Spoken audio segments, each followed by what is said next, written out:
Hello friends, आपका स्वागत है आपके अपने यूट्यूब चैनल एग्री यूनिक पर। आज के इस वीडियो में हम बात करेंगे एग्रोनॉमी के इकाई 4 का। जो भी लोग चैनल पर नए आए हैं वो चैनल को विजिट कर लेंगे और पुराने वीडियोस देख लेंगे। वीडियो पसंद आए तो लाइक कर लेंगे और चैनल को सब्सक्राइब करके बेल आइकन दबा लेंगे, जिससे नए नए वीडियोज उनके पास पहुंचता रहे। तो चलते हैं इकाई 4 की तरफ। आज का सेशन शुरुआत करते हैं। इसमें पहला पॉइंट दिया हुआ मिट्टी संरक्षण के उपाय। मिट्टी संरक्षण के कौन कौन से उपाय हैं तो इसमें हम देख लेंगे। पहला है कृषि संबंधी उपाय, एग्रोनॉमिक मेजर्स। ये उन क्षेत्रों में अपनाए जाते हैं जहां ढाल क्या हो, 2% से कम हो। अगर आपका ढाल जो है 2% से कम है तो वहां पर आप कृषि संबंधी उपाय लगा सकते हैं, जहां पर कटाव की समस्या जो है बहुत ज़्यादा गंभीर नहीं होती है। इसमें क्या क्या किया जाता है तो समोच्च खेती की जाती है, जुताई की जाती है, मल्चिंग और स्ट्रिप क्रॉपिंग की जाती है। इसके द्वारा 2% ढलान से कम वाले को मेजर किया जाता है। इसमें पहला जो समोच्च खेती है तो वह क्या है, ढलान के विपरीत फसलों की बुआई करना समोच्च खेती कहलाता है। नेक्स्ट पॉइंट है आपका, यह मिट्टी की उर्वरता और नमी का भी संरक्षण करता है। यह भी आपका मोस्ट इंपॉर्टेंट क्वेश्चन में रहेगा, इसे आप नोट डाउन कर लेंगे। नेक्स्ट है आपका पलवार, यूज ऑफ मल्च। मल्च का जब हम उपयोग करते हैं तो क्या होता है, तो मल्च वाष्पीकरण को कम करने, मिट्टी को पानी में सुधार करने के लिए मिट्टी की सतह पर लागू की जाने वाली कोई भी सामग्री है, जैसे फसल के अवशेष, पत्ते, खाद और पॉलीथीन फिल्म आदि। ठीक है, तो जब हम फसलों के बुआई के बाद इसका प्रयोग करते हैं या फिर खड़ी फसल में इसका प्रयोग करते हैं, जिससे क्या हो, मिट्टी में नमी बनी रहे और सिंचाई की कम से कम आवश्यकता हो। नेक्स्ट पॉइंट है आपका यह, और जो है आपका इसमें एक और है कि खरपतवार भी जल्दी नहीं उगते हैं।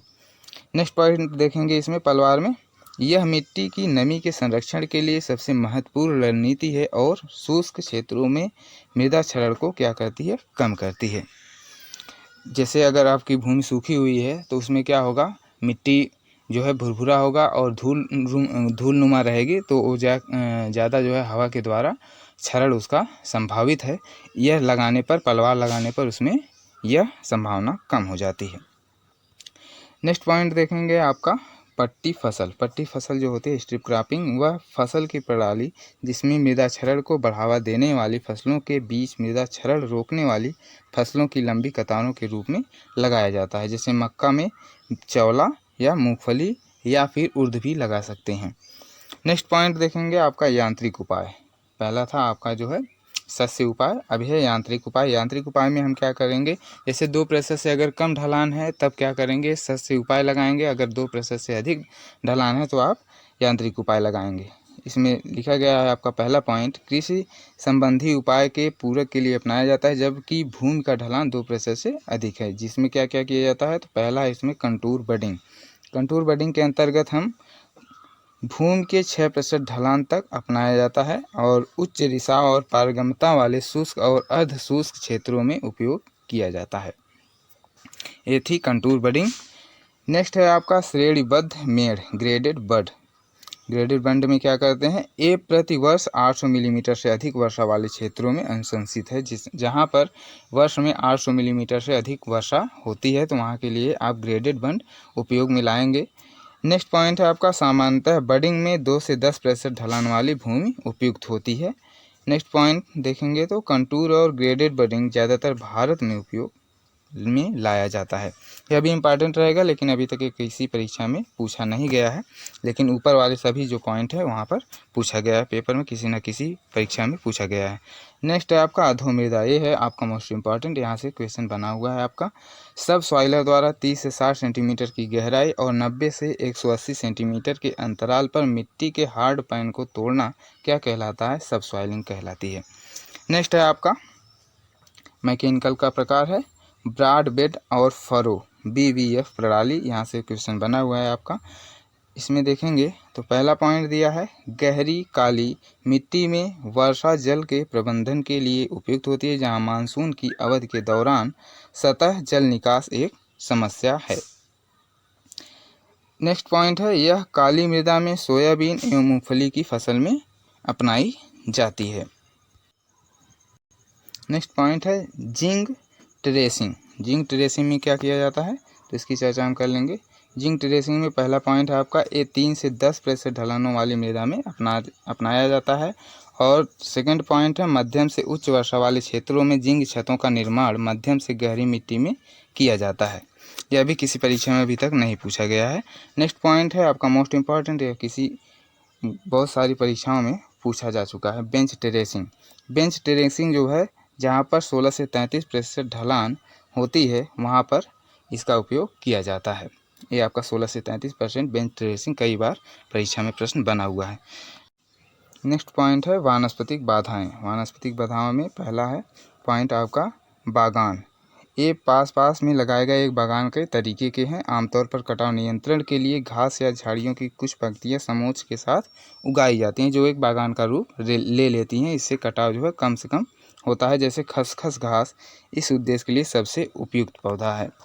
नेक्स्ट पॉइंट देखेंगे लंबवत खाइयाँ। अगर हम लंबवत खाइयाँ बना दें तो उससे क्या होगा, कुछ अंतराल पर ढलान के विपरीत संकीर्ण खाइयों को खोदना और इन खाइयों में पुआल या फसल के अवशेषों को रखना क्या कहलाता है, लंबवत खाइयाँ कहलाता है। यह ज़्यादातर काफ़ी के बागानों में बनाया जाता है। नेक्स्ट इकाई की हम चर्चा करेंगे, तो नेक्स्ट इकाई में है आपका जलवायु। जलवायु के बारे में हम चर्चा कर लेते हैं। मौसम, सबसे पहला पॉइंट आपका इसमें दिया गया है मौसम। मौसम है किसी दिए गए स्थान और किसी निश्चित समय पर वातावरण की स्थिति या अवस्था को हम मौसम कहते हैं। यह आपका मोस्ट इम्पॉर्टेंट है, कई बार परीक्षाओं में प्रश्न इससे बने हुए हैं। नेक्स्ट हम देखेंगे एटमॉस्फियर। एटमॉस्फियर जो है आपका, ये भी मोस्ट इम्पॉर्टेंट रहेगा। तो इसमें हम देखेंगे पहला पॉइंट, यह रंगहीन स्वादहीन गैसों का मिश्रण है जो पृथ्वी को घेरे हुए है। यह लगभग 1600 किलोमीटर की ऊंचाई तक फैला हुआ है। और हालांकि वायुमंडल के कुल द्रव्यमान का 99% भाग पृथ्वी की सतह से लगभग 40 किलोमीटर की ऊंचाई के भीतर है। इसे हम क्या कहेंगे, वायुमंडल कहेंगे। वातावरण की संरचना क्या है, वातावरण की संरचना देखेंगे, इसमें पॉइंट दिया हुआ है आपका, ऊर्ध्वाधर तापमान अंतर के आधार पर वातावरण को 4 परतों में विभाजित किया जाता है। यह आरपीएससी के AO 2009 में प्रश्न बना हुआ है। तो ये आपका मोस्ट इम्पॉर्टेंट में रहेगा। इसमें सबसे पहला दिया हुआ है आपका क्षोभ मंडल, तो इसका हम चर्चा कर लेंगे।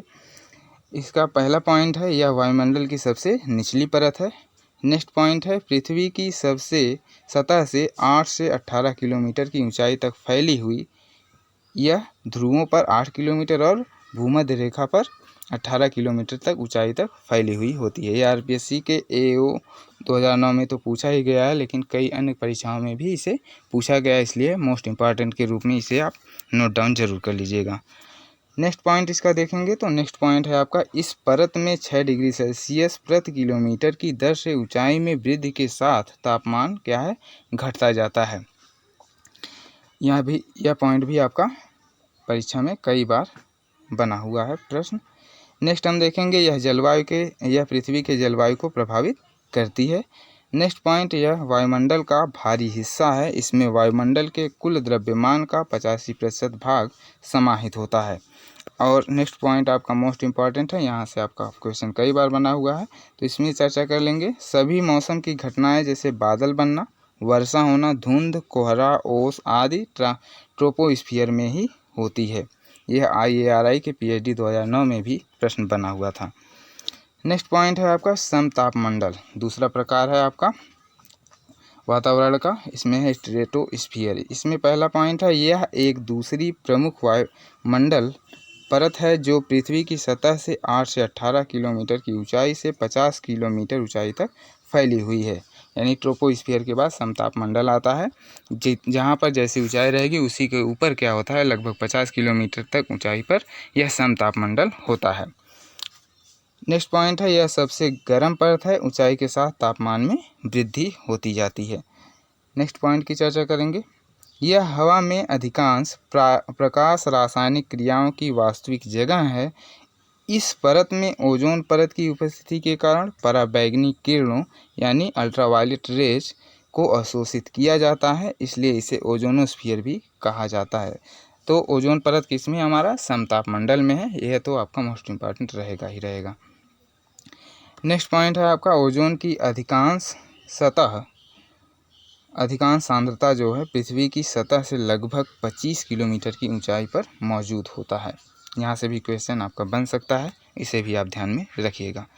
नेक्स्ट है आपका प्रकार मध्य मंडल मेसोस्फीयर। इसमें हम चर्चा करेंगे। तो पहला पॉइंट है, यह समताप मंडल के ऊपर स्थित होता है और कितने ऊपर है, तो 50 किलोमीटर से 80 किलोमीटर तक ऊंचाई तक यह परत फैली हुई होती है। ऊंचाई में वृद्धि के साथ तापमान में भारी कमी आती है। यह क्या है, ठंडा मंडल है। नेक्स्ट है आपका वायुमंडल एक्सोस्फीयर। एक्सोस्फीयर में पहला पॉइंट जो है आपका है, यह सबसे बाहरी परत है जिसे एक्सोस्फीयर या थर्मोस्फीयर के नाम से भी जाना जाता है। इस परत में वायुमंडलीय घनत्व जो है बहुत कम होता है। और नेक्स्ट पॉइंट है, पृथ्वी की सतह से यह लगभग 80 किलोमीटर की ऊंचाई से 1600 किलोमीटर तक फैला हुआ है। यह एक्सोस्फीयर के रूप में जाना जाता है। नेक्स्ट पॉइंट इसका है, थर्मोस्फीयर की निचली परत 80 से 300 किलोमीटर को जिसे आयन मंडल कहा जाता है। इसके जो है थर्मोस्फीयर के नीचे जो है निचली परत जो है 80 से 300 किलोमीटर को आयन मंडल कहा जाता है। नेक्स्ट पॉइंट है, इस आयन मंडल के माध्यम से लंबी दूरी की रेडियो संचार संभव है। तो रेडियो संचार जो है किस मंडल से होता है, एक्सोस्फीयर से होता है। एक्सोस्फीयर आयनोस्फीयर के ऊपर की परत है। नेक्स्ट पॉइंट है, इस परत में ऊंचाई के साथ तापमान में क्या होती है, तापमान में लगातार वृद्धि होती जाती है। तो आज के लिए बस इतना ही। मिलते हैं नेक्स्ट वीडियो में, तब तक के लिए आप लोगों को धन्यवाद।